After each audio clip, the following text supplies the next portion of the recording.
RMS Titanic sank in the early morning of the 15th of April 1912 in the North Atlantic Ocean, 4 days into the ship's maiden voyage from Southampton to New York City. The largest passenger liner in service at the time, Titanic had an estimated 2,224 people on board when she struck an iceberg at around 23:40 ship's time on Sunday the 14th of April 1912. Her sinking 2 hours and 40 minutes later at 2:20 ship's time, 5:18 Greenwich Mean Time, on Monday the 15th of April, resulted in the deaths of more than 1,500 people, which made it one of the deadliest peacetime maritime disasters in history.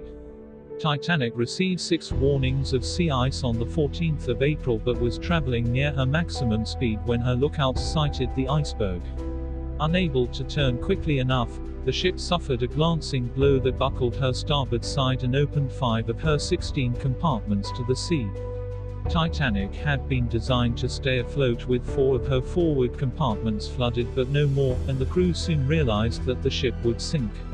They used distress flares and radio wireless messages to attract help as the passengers were put into lifeboats.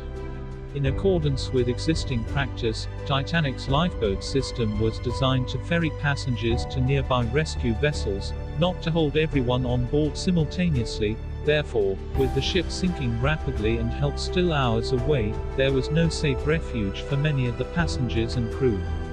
Compounding this, poor management of the evacuation meant many boats were launched before they were completely full. As a result, when Titanic sank, over 1,000 passengers and crew were still on board. Almost all those who jumped or fell into the water either drowned or died within minutes due to the effects of cold shock and incapacitation. Well, here's the thing.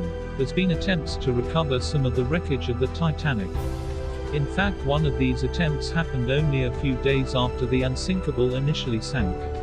So what went wrong? Well, for starters, in response to that first attempt to recover some of the wreckage, they simply didn't have the right technology to recover around 52,310 tons. So that alone is pretty understandable.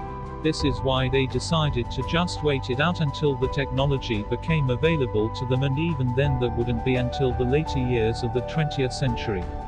But here's where problem number 2 arises. Nobody knew exactly where the Titanic sank. The reason for this confusion is that the wreckage of the ship was initially discovered 15 miles away from where the initial distress signals were being broadcasted from. Luckily, the wreckage of the Titanic was eventually discovered by complete accident. So, these are the reasons why Titanic is still underwater.